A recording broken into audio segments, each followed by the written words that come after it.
your faces. So if you want to join in, then please do. Ooh.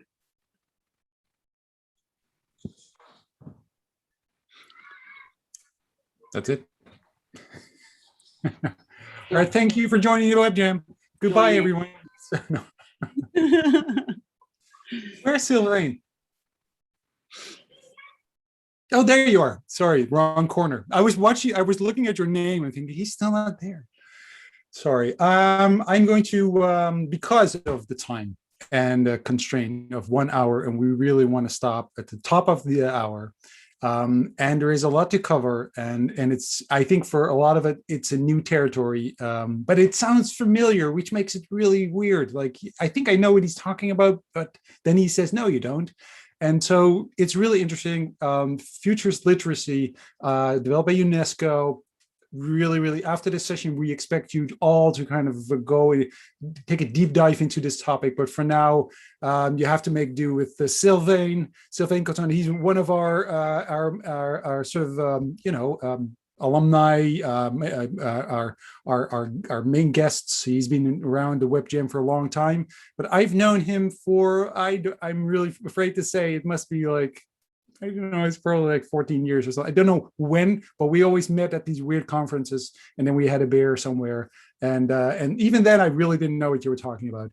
But I knew you were smart, and I'm interested in what you're saying. And I learn from you, because every time you open your mouth, I go Google, and I like, oh, it's a whole new world. So I'm really looking forward to this thing. And so Sylvain, it's 2 minutes past 5. Get going, man. The show's yours. Go. Well, thanks a lot, Arne, for all the flowers. That must be Dutch tulips, or I guess, because there are so many over there. Yellow ones, I prefer them. And happy to be able to give a talk about what I newly learned myself the last 2 years, which is futures literacy, and which is really interesting. And I'll take you on the journey, and I'll start to share my screen. Just give me a second. Here it is. Let's go to presentation mode. That always takes a few seconds to appear. So, well, that you know. Okay, then let's start. So, what to expect during this jam? Well, first I'm going to explain you what futures literacy is, then why it is important and why it gains more and more traction these days. You might have come across already. Then we will go through the process of a futures literacy lab, because that's what is most interesting to our community, where there are a lot of facilitators for transformational processes. And I will end up with sharing some benefits and also some theory around futures literacy. So, setting the scene. What is futures literacy and why is it important? Usually people struggle when they have to think about the longer term future. I'm not talking about 3 years, because that's typically what everybody in his organization is doing. Next product life cycle, etc. You're all planning for 3 years, but if you have to think about what's going to happen in 20 years, etc., oh well, nobody knows, so don't think about it. So, and our brain also has trouble for this. So people tend to look at the future also as seen from the past and the present. So if you think about the future, usually we observe what happened in the past, we observe what happens in the present, and then we make some kind of extrapolation, what might be possible in the future. Maybe different scenarios, but it's still based on what we already observed and experienced. Sorry. And even so in scenario planning and more traditional foresight methods. In other words, we think that in closed systems, in a way, and our futures are already colonized, which limits our ability for real novelty and deep innovation. That's exactly where futures literacy steps in, but its aim is not to predict the future, but to decolonize that future and make room for emergence through imagination and creativity, and also to multiply the possibilities to see and act on the present with more clarity, also you could say, make better sense of the present as seen from different futures. Things like anticipatory assumptions, we will get back to that, worldviews, myth and metaphors play an important role in that process.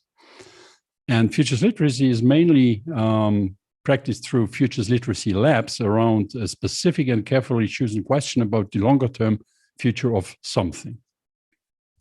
And it is considered as an essential skill for the 21st century by UNESCO. So what are the different phases of a typical futures literacy lab? They all follow these phases more or less. There's a phase 1, reveal. That's where you discuss expected and preferred futures. Comes a phase 2, which is quite easy in terms of time and experience and effort and creativity needed.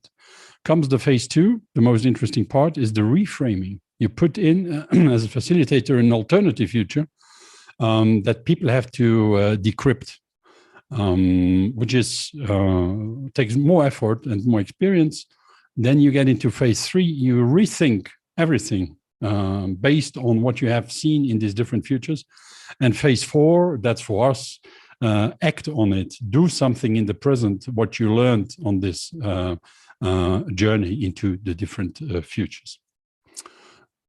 Sorry, I was not quick enough with my finger, but I was explaining exactly what appeared now.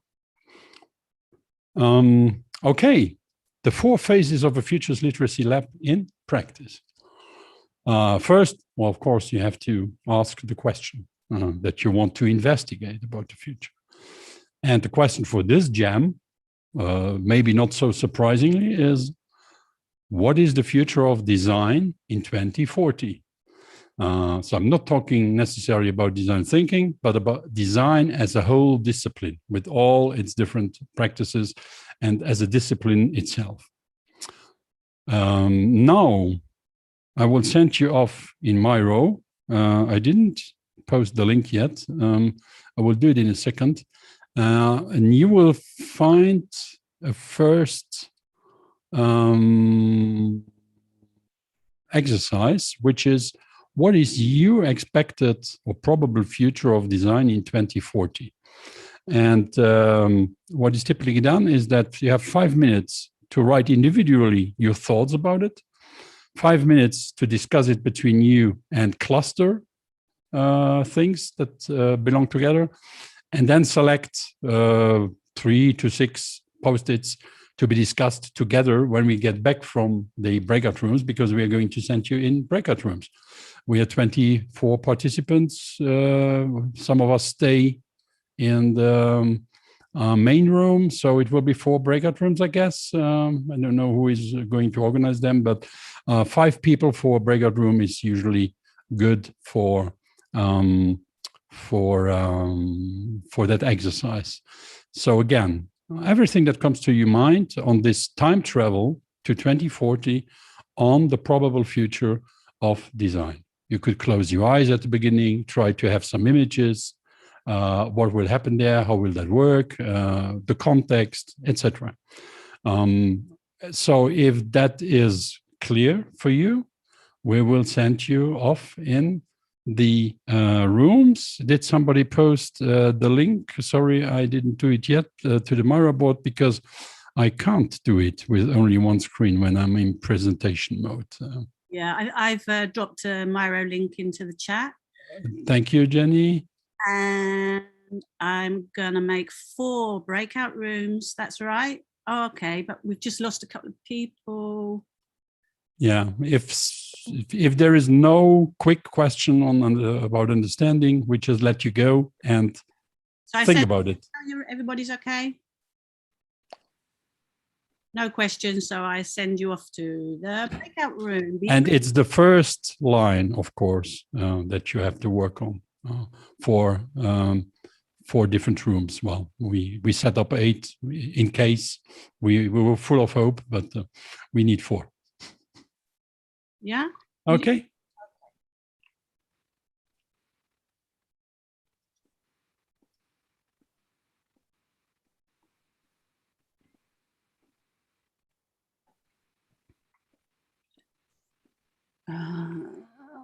hang on a minute. Oh, that's not joining. Oh.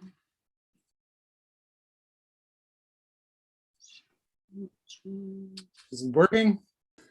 Should they? Should Danny? people have to accept? They have to accept the invitations, of course. I guess. Yeah. But it looks like there's a lot of people who want to stay with Sylvain and actually hear what he's going to talk about on the front end. Looks. Did everybody get a breakout room? You have to accept it, huh? And also, I can't see so much because you've got your sharing your screen, Sylvain. Sorry, I will. And I think a lot of people have got their cameras off, so it's. No, we are only 5 left here, so we only it should have be fine. Christina here with us still. So yeah, so should be. Yeah, and now it's only me twice and the two of you. Yeah, and we're getting some people were entering the waiting room. So shall I just let them in, and how will that work then? I'll let them in. Yes. Shut them through to a room. If you want, hey Anna, hey Marty, everyone right now is in a breakout room. But if you want, you can join them if you want to. It's a very simple exercise, which is more sophisticated than it looks like. But this is the first stage.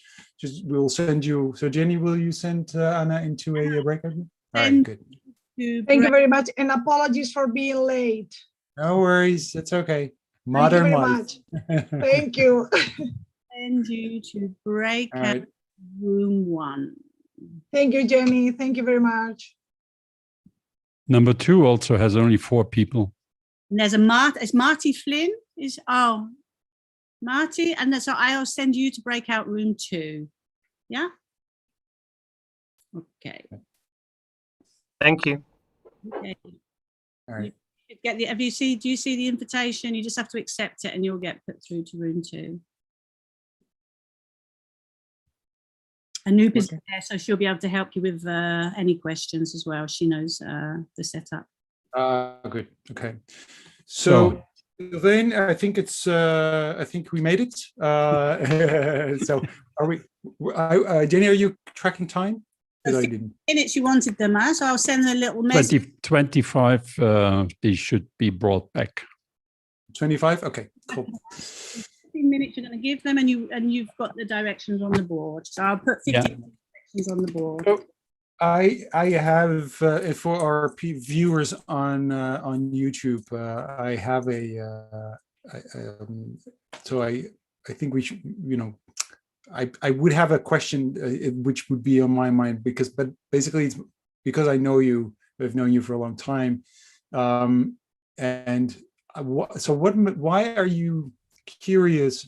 It sounds like a silly question, but why are you more curious about these kind of new ways of doing things? Why are you always exploring kind of new methodologies, and where does that come from? Good question. I think it's in my DNA.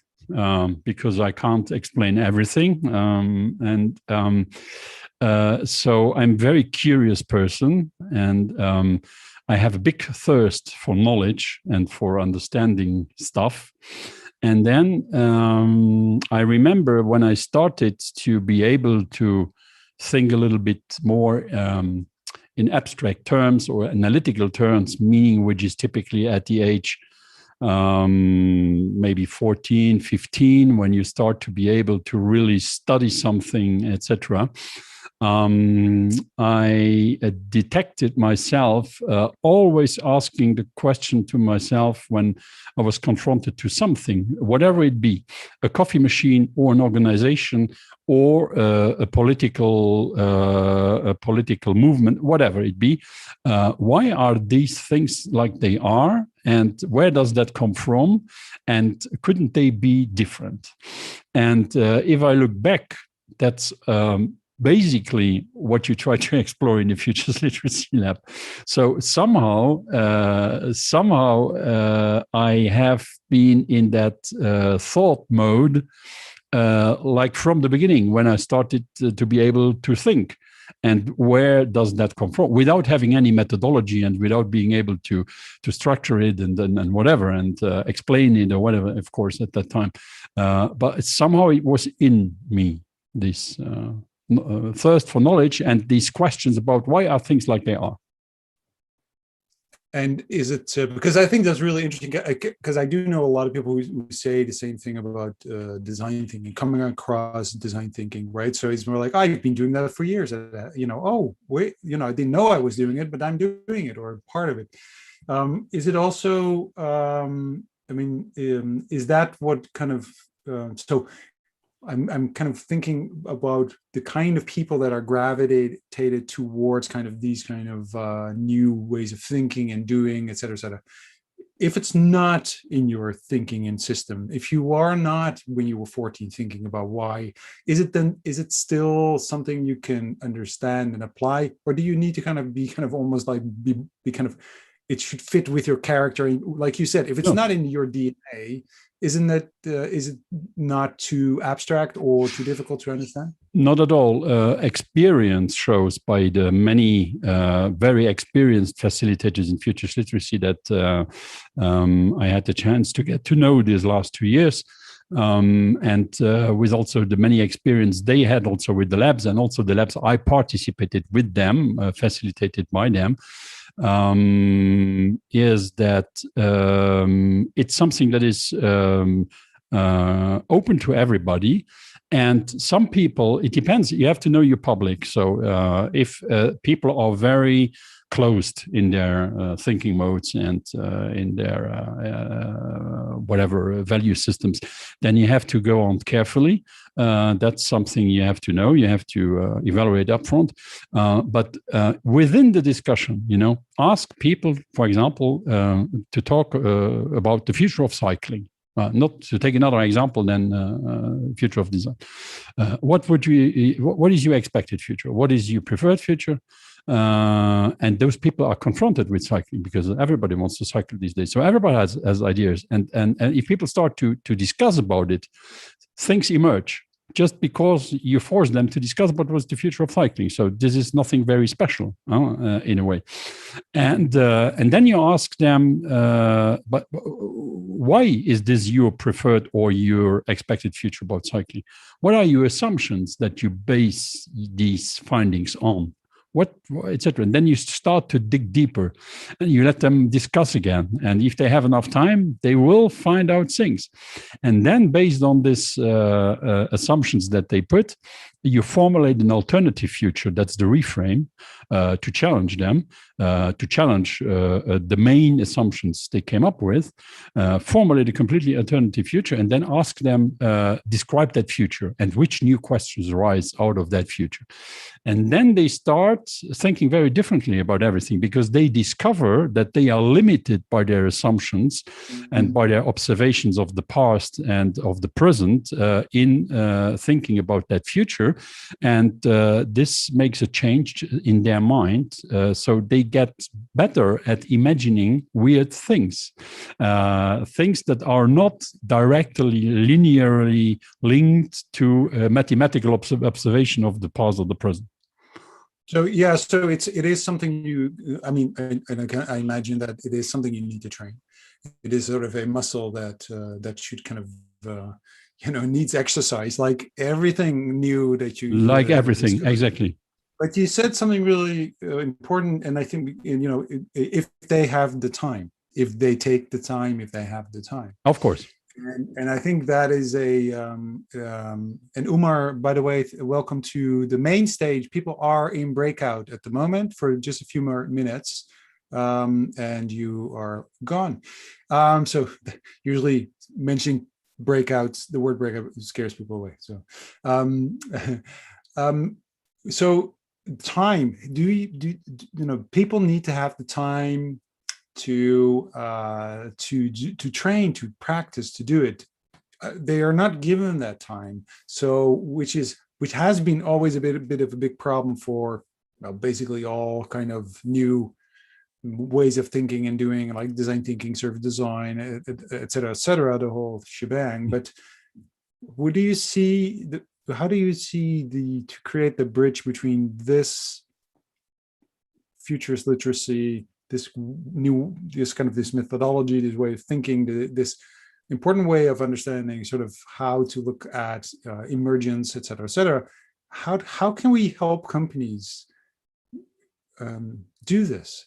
Because it is, in the end, it's really relevant. So how do we take this to the corporates who are busy with their deadlines and their first it's a strategy exercise. It's not a typical innovation exercise for something, but it's really a strategic exercise.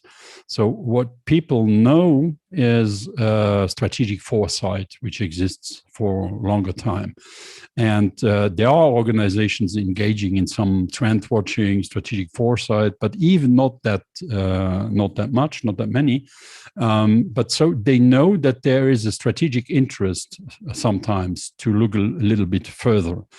The next thing is that we are now in very transformational times where everything seems a little bit discussable in a way because of many reasons that I don't have to repeat, and people get more open for these kind of exercises because they see the need better. Not everybody, but it's a little bit easier to see the need to get into that. And then you have clearly to explain them that you don't do a futures exercise in a 2 hours workshop. So if you want to engage in it, you have to engage in it.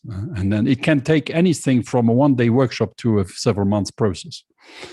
Exactly the same. It depends on how many people you're going to integrate, how diverse the group of people should be, etc. So there are a lot of rules, which I'm not going into much detail here in the presentation because I just want to show the process. What makes a good futures literacy lab, and diversity and inclusion is one of them. And depending on the question you want to address, you have to integrate a lot of people to get all the views in it. And so that's the main reasons why and then you explain what you're doing in a futures literacy lab, and maybe you invite somebody. Okay, I have a teaser one. We do one for an hour, and we invite you for free, and you see what happens. A lot of people come back and want to have one for their organization when they have been in a teaser one because of the type of discussions that emerge. Okay. Yeah, exactly. So which is often with kind of new or relative new methodologies, people want to kind of first go through it, and obviously this is where you learn, right? You experience it because it's learning. Otherwise it's just it's about learning. On that journey where you explore these different types of futures, you learn new things. Everybody learns new things, and they collectively learn new things. And we have 2 minutes left for the breakout rooms. Shall we send them a message? 2 minutes left, or something like that, or 1 minute left? Well, is that automatic? I don't know. This is my command. Yeah. So it looks like they're working where. Yeah, I see a lot of Post-its, which is usually the only thing I want to know in any workshop, really. Like, So what you look at what's on the Post-it, but it's like if there's a lot of Post-its, it's like, all right, my job is done. So that's your key result, number of Post-its. Exactly. In an OKR modus. But usually you would take now at least half an hour to discuss what people found between them, because when the different groups start discussing, then is even new stuff emerging, and then that's only the first part of the first phase. So you see why you need time. You can't do a futures literacy lab okay, now we have 2 hours of design thinking session and etc. You can do 2 hours, but then you have to do 10 times 2 hours. Okay. Not once a week because it's too far away, but like every day during 10 days, you make 2 hours. That's possible. It's a lot of time. So we're gonna bring people back, right, Jenny? Because I think there's a minute countdown now. So okay, cool. Yeah, thank you. Hi, Tanya. Hi, and Patrick also on the main stage. How dare you be on the main stage? You you should be. What are you doing here? This is for the important people. Or no, it's actually for the people who don't want to join the breakouts. For the lazy people who didn't do the work. You want to be on YouTube all the time. That's us. It's like, we're live on YouTube. Why do I go and breakout? Because it's all show people, showbiz. That's what this is. Okay, yes. Then I'm gonna leave if it's not for important people. For the showbiz people, they stay on YouTube. They stay on the main stage, so they become famous. We want to become influencers. We're on the road. I thought this was the backstage. It is, yeah.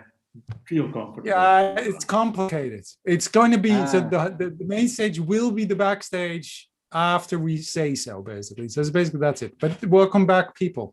Okay. Yeah, it looks like everybody is back. So we have 5 minutes before sending you in the next breakout to come up with some main stuff that you found. So which group and who wants to say something, a central theme, a central something that emerged, up to you.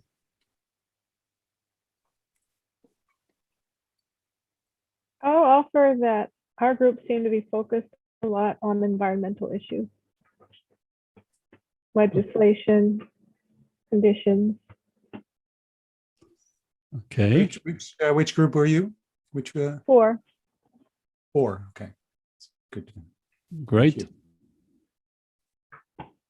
We had a hard time we were so indulged or involved in writing our own sticky notes that we have to synchronize.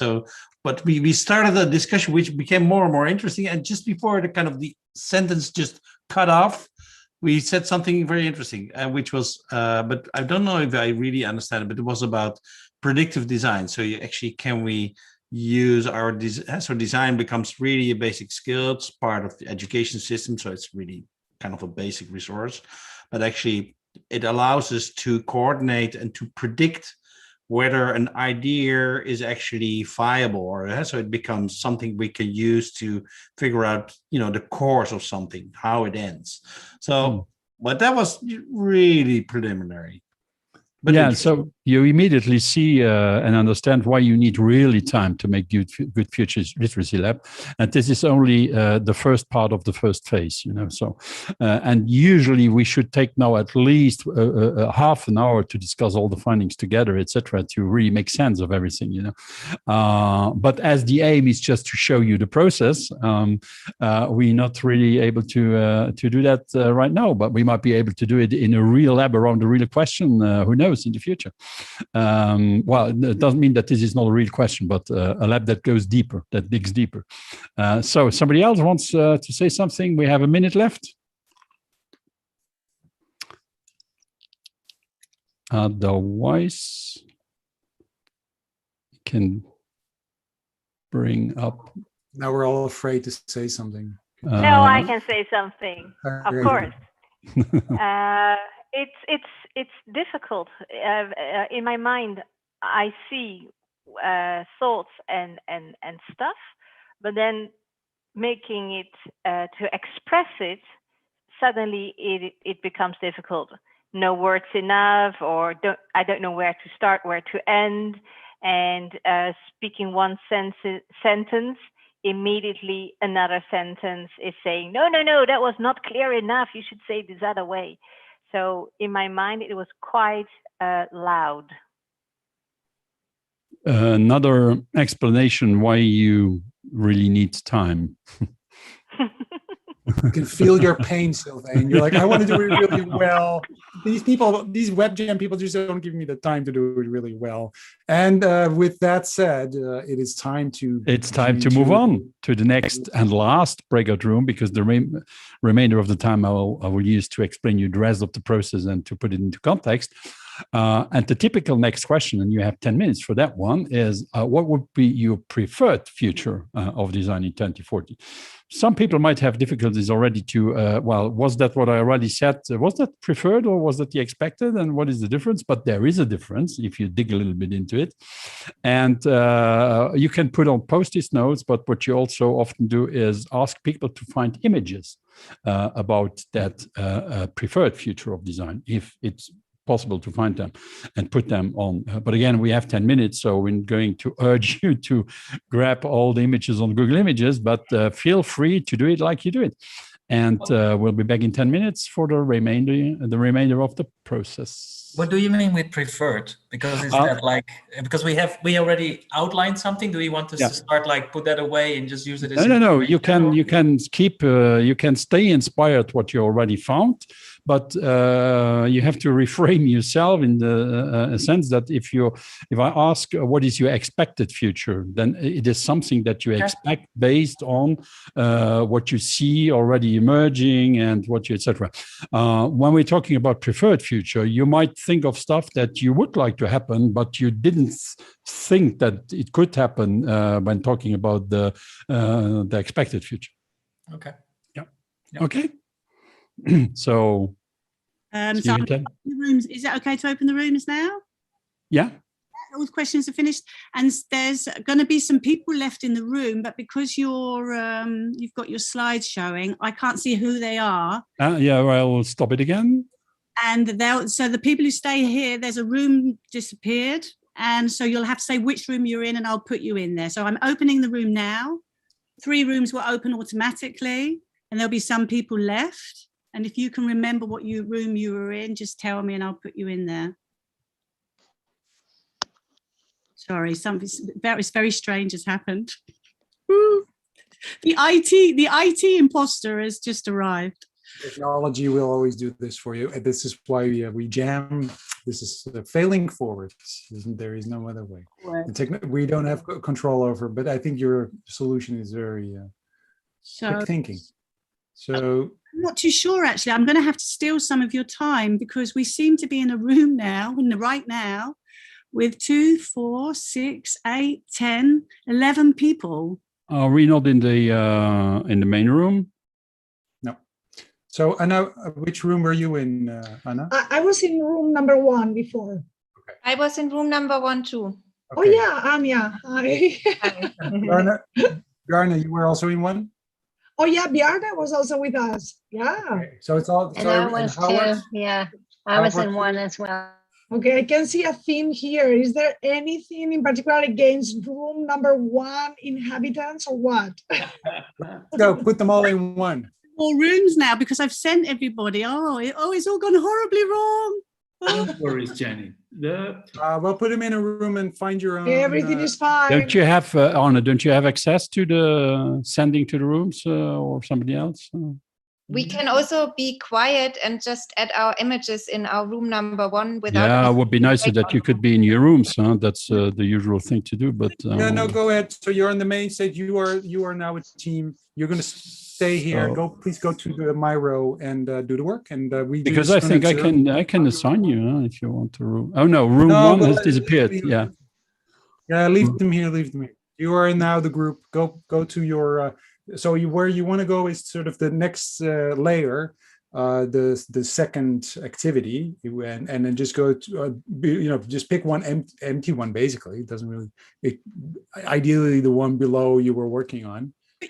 But if someone hijacked it, okay. All right. So go ahead. We will. Yeah. I'm going to put you into a room, but it's called the main room. Oh, okay. Jenny, is it easy to just bring everyone back and send them again, or move to room 1? Yeah, or bring them back and send them again. Well, it's 5 minutes left. Yeah. Tell me back to move to room 1. Because there is no room 1, so something went wrong. That is called main room. So if you tell me who to move to room 1, I can just move them. But there's 0 people in main room. I see. So we are in room 1. Yeah, but that's an illusion because that's okay. It's just the words are all just getting mixed up in each other. Okay. Does anybody want to go to main room? And if to room 1? We can just stay here. We might as well. Okay, then. So Oh, there's a baby. Of the imposter syndrome, and now I'm an illusion. My goodness, that even brings it to a lower level. See, there is a baby with Howard. There's some future in the futures literacy lab. But can you add pictures to the board? I don't know. I tried a little. And yeah, well, you have access to the Miro, but you can't discuss. But anyway, it's a 10 minutes exercise where there's not that much time to. No, just go and try it out in the Miro board, and you can discuss. No worries. Could I ask a kind At least the people on YouTube to put the link to the Miro board on the chat? Oh yeah, it's in the chat. Oh, you don't see the. I arrived preview. too late. So sorry. I came. I was looking forward for this session. It's in the. Yeah. Thank you, Jenny. It's in the chat. Bedroom. So in the meantime, I'm also going to post in the chat already the link to the UNESCO website about future literacy, where there is quite some really interesting information, and I will also add the link to the book. I already mentioned or not, but it's freely available, downloadable in many, many languages. And it's also from UNESCO and authored by Real Miller, who is the head of Futures Literacy at UNESCO. Transforming the future. Okay, there it is. So one sign that it is relevant, Arne, is that it has already been translated in many, many, many languages. Well, maybe that's also because it's from UNESCO. They can do it themselves. Yeah. Well, yeah, but you only know if it's relevant after you read it. So before it has to be first translated, then read it, and then say, no, that was a lot of bollocks. And basically, chapter 1 and 2 are somehow digestible. 3 and 4, not really. And 5 is about examples of labs that have been done around the world. So that's nice. Again. Sounds like most of the kind of business books I've read. Yeah, I wouldn't call it a business book. I wouldn't call it a business book. Oh, sorry. Sorry, no, did I say business? Sorry, it's my.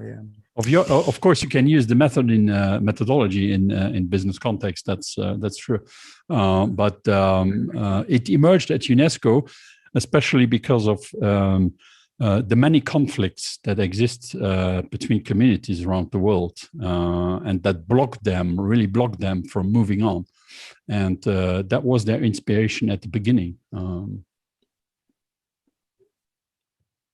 Interesting. I try to. So can you explain how that works? Because there were lots of conflicts.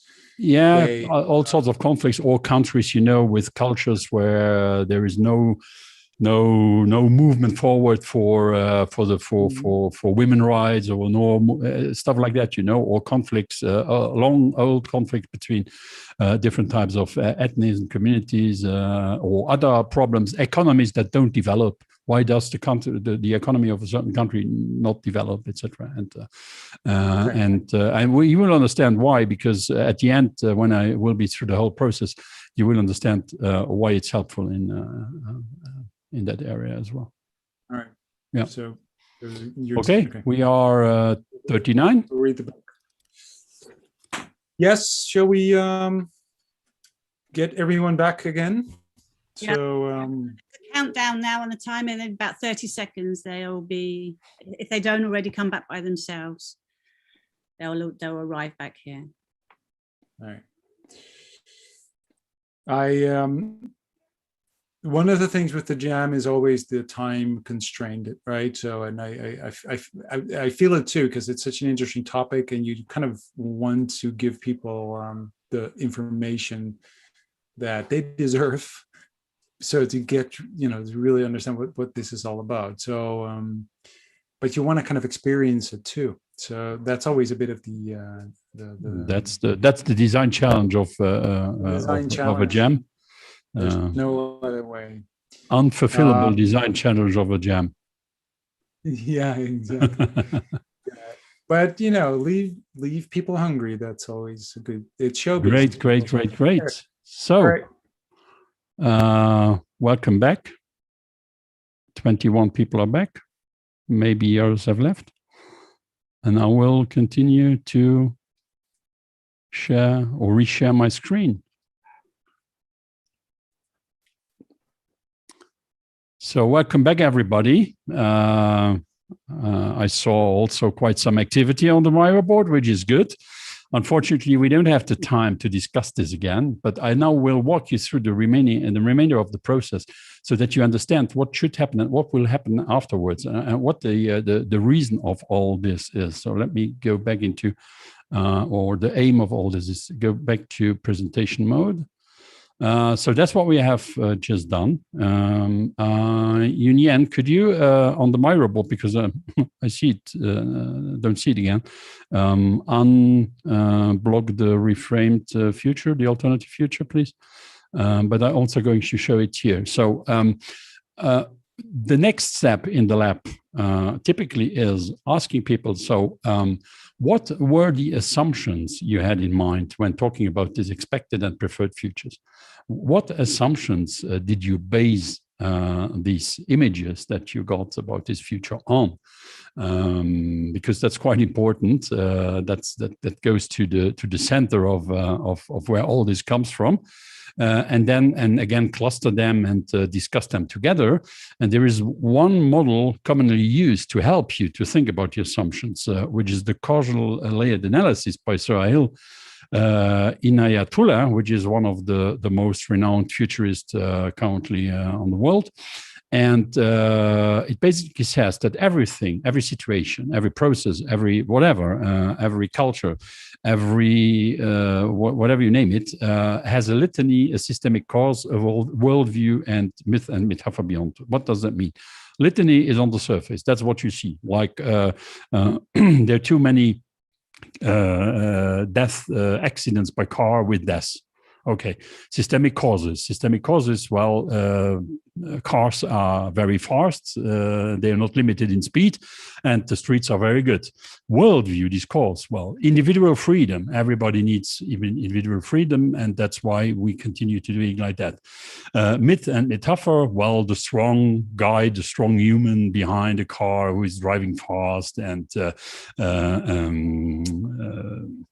discovering the world. So that's basically, you could look at everything, sorry, according to these 4 layers, because first there is a litany, then there is a system under the litany, then there is a worldview, a value system that explains why the system is like it is, and then there are myths and metaphors beyond, and they even go into the Jungian archetypes, and that already shows you why it makes sense to explore these different futures, because you uncover these assumptions.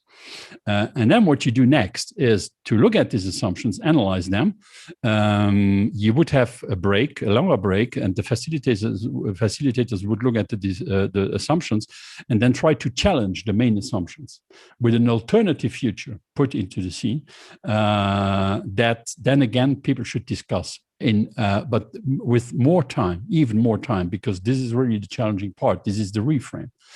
And the reframe here for our exercise that I imagined, without basing it on your revealed assumptions, because we didn't go there, the machines are learning and designing together with. So in the year 2040, designers as we know them no longer exist. All design activities will be done by artificial intelligence, TIPO, and the only influence that some humans will have on it is the programming of the algorithms by which AI will constantly learn to improve its design capabilities. Also, we will have learned the language of plants and animals and have conversations with them. And IA design algorithms will include the thoughts and expectations from these into these algorithms. So you see, this should be a really challenging, not completely impossible, but also maybe not very probable, but still not completely impossible future that you throw in and ask again people into go into breakouts and and discuss what does this alternative future look like for you? Describe it. What happens there? How will that design impact humanity? What will be the headlines in the news in 2040 about design? Who will decide the rules and frameworks around IA-based design? What will be the values and the patterns that have emerged, and the slogans that best summarize the spirit of design at that time? And which new questions arise there? And so don't discuss whether this future is probable or preferred. Just fill it with the details like proposed, and play with your imagination and creativity and put your thoughts on post-its. And again, inspire yourself by the CLA model shown here in a slightly different version, because on top is visible and short-term, and the last layer is more hidden, and it takes also longer time to change it. But you see that you can change it if you think in longer terms. Next, and that would be more or less the last step, overlap, is which new type of questions does this alternative future that you now described and discussed brings up to your mind? What type of questions? And usually then people reflect on everything that you have been doing until then, the preferred, the expected, the preferred future, the alternative future, the underlying assumptions, etc. So now we come to a point where people get new looks on what they have initially thought. And they also learned stuff together in the different groups because they were exploring all those things. And the fourth phase, which is the act phase, is that we like to have actions out of this, not only thinking about the future, but what can we learn from that process, from that journey, in terms of doing today or doing differently today. So that's basically the objective. Benefits and theory of futures literacy. That's also a slide from the book. I posted, by the way, the links to the Futures Literacy website of UNESCO, as well as a free book about it available there and downloadable in PDF in the chat room. So it's really a tool that can help you for innovation, even in companies. Imagine you explore the product and services, the market of a specific company, and in terms of these different types of futures. It helps to discover new stuff. It increases the choice because you discover more possibilities. It is also a leadership tool for diffusing experimentation throughout the community. It can help to develop strategic alternatives to what you have been doing until now. It certainly can increase agility. It will also make you more confident in dealing with the future. And also it will increase your capability in managing or dealing with uncertainty and complexity, which is one of the major challenges these days. So if you do that exercise and question enough stuff, you get more convenient with complexity and uncertainty. And it also helps to know, because you discover things, you learn things together from each other that came up during that process, and because it increases your ability to manage complexity, it also can increase overall resilience. So, theory of anticipatory systems. What is key in futures literacy is the theory of anticipatory systems. We all make assumptions about the future all the time, but different types of assumptions. So consider if you're crossing the road and there is a car approaching, you look at it, you look at the distance, you evaluate the speed, and you decide if there is enough time to cross the road. So this is an anticipatory assumption that you make about it. Otherwise, you wouldn't cross the road. And we do that in many different situations all the time. Mostly, we're not really consciously aware of where those assumptions really come from immediately, without talking about it at least. So the added value of futures literacy also is to show there is a difference between anticipations for emergence and anticipation for the future. Because what we have been doing in the two breakouts, preferred and expected futures, is an anticipation for the future, because we start from now and we project what we would prefer as of now and the past, and or what we expect as of now and of the past. And this limits kind of the possibilities that we can learn in the present from that future, or those different futures.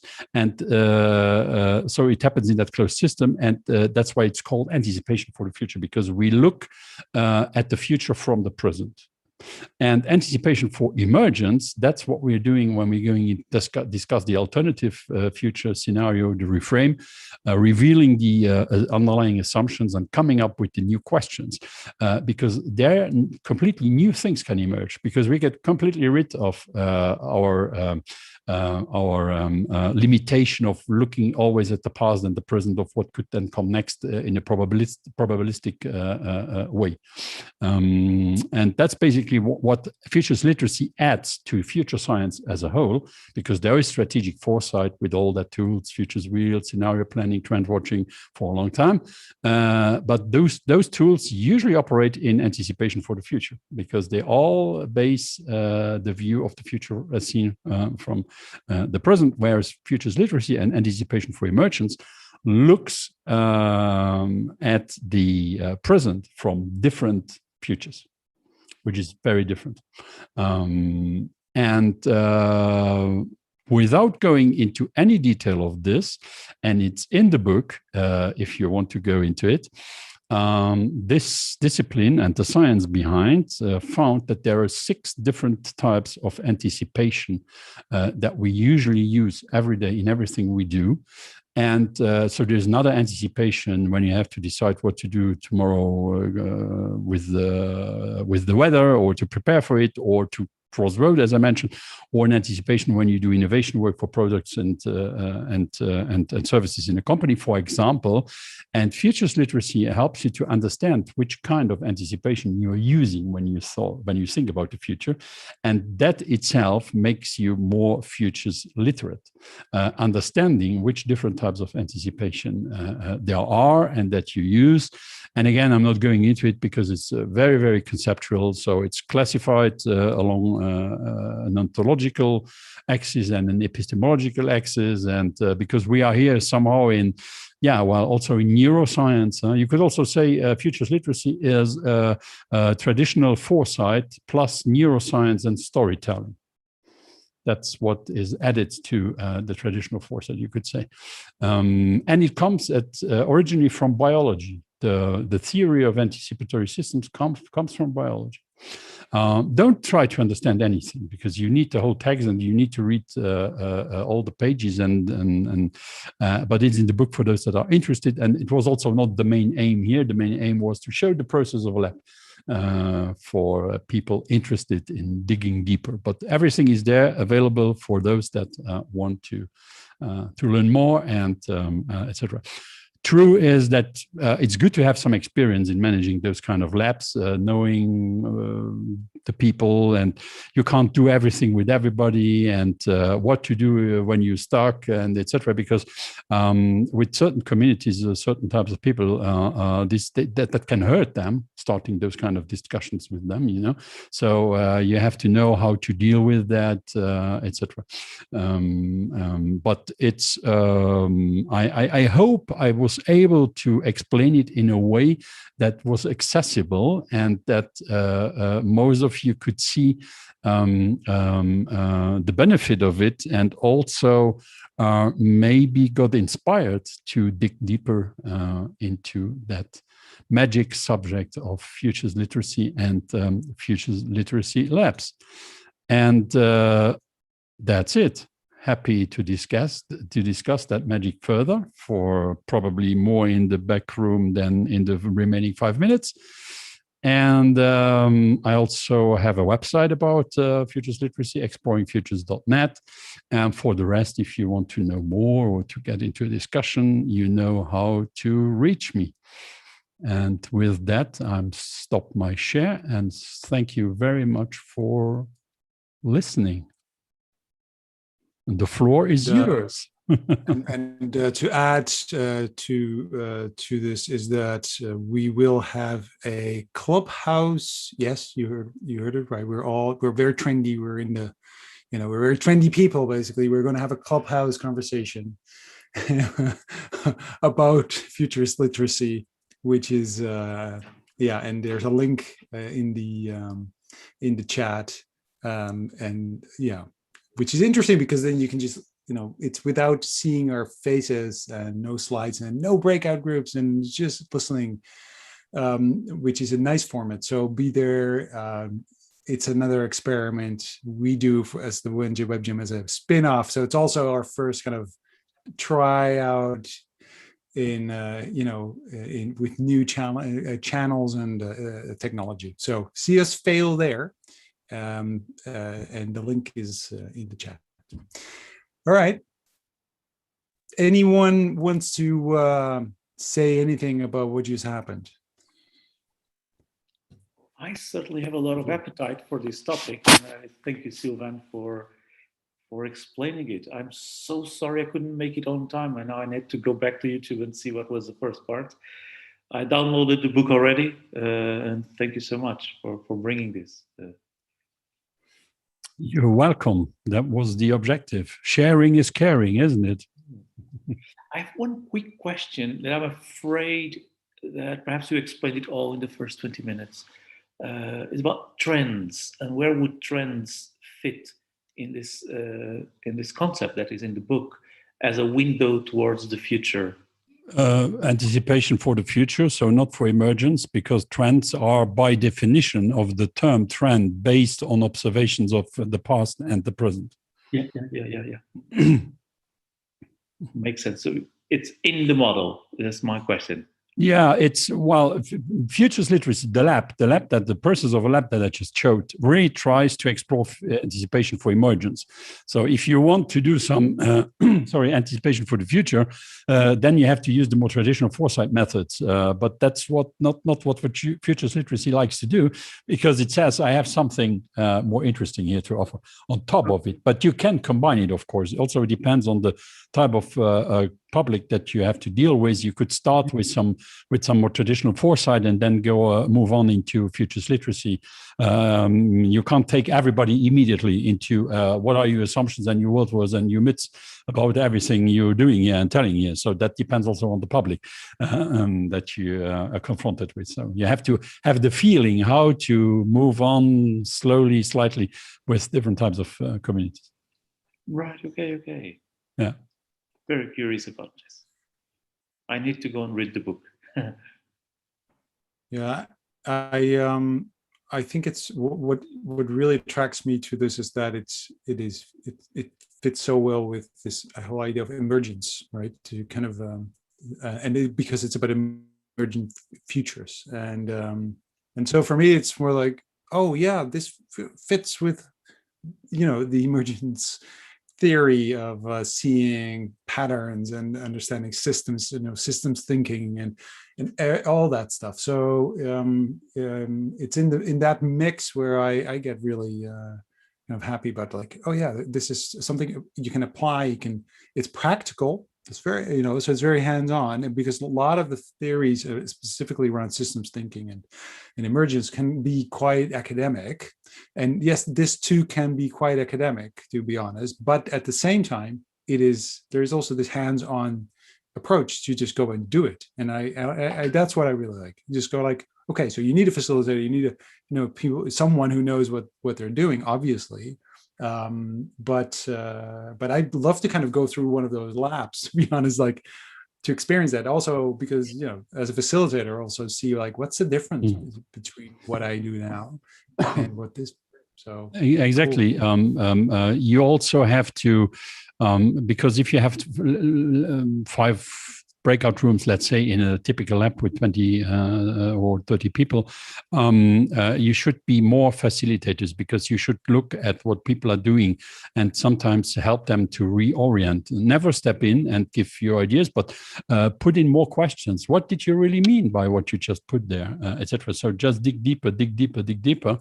And that depends on the lab and the crowd that you're confronted with, how much you have to try to intervene or not, to get the lab on somehow on track. I will post another link about an article I recently came across about emergence, because this topic of emergence is also relevant, for example, in other frameworks like Theory U that also works around emergence, but which is not exactly the same than futurist literacy. I'm not going into that about the differences between the two. And emergence is even elsewhere. And this article is written by a professor of cultural history at the University of Kent, and she's running a thing called Emerge at Perspective also. And it's really interesting article. It even helped me to open again some eyes about emergence in the context of futures literacy. So we are at the top of the hour. So thank you very much, Sylvain. We're going to go into backstage to say what we really. I'd just like to introduce our next week's speaker and also share the link with everyone. Just give me 1 second.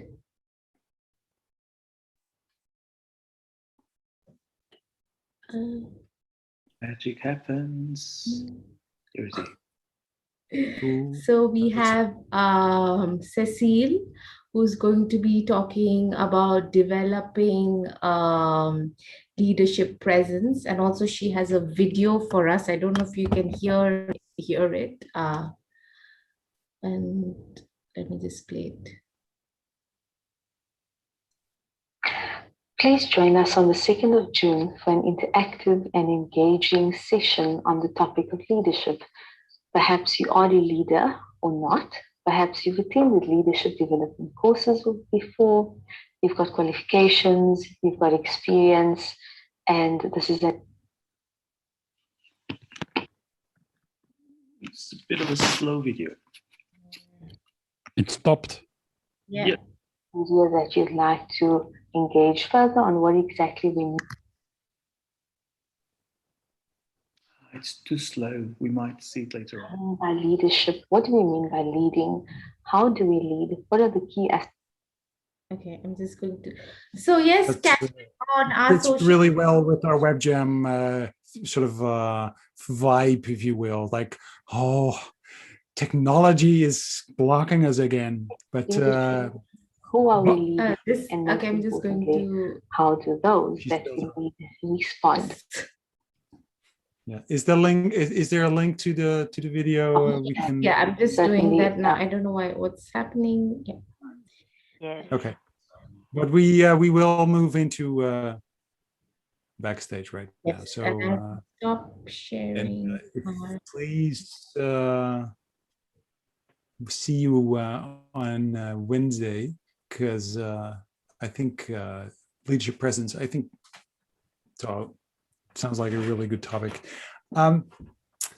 We have to stop the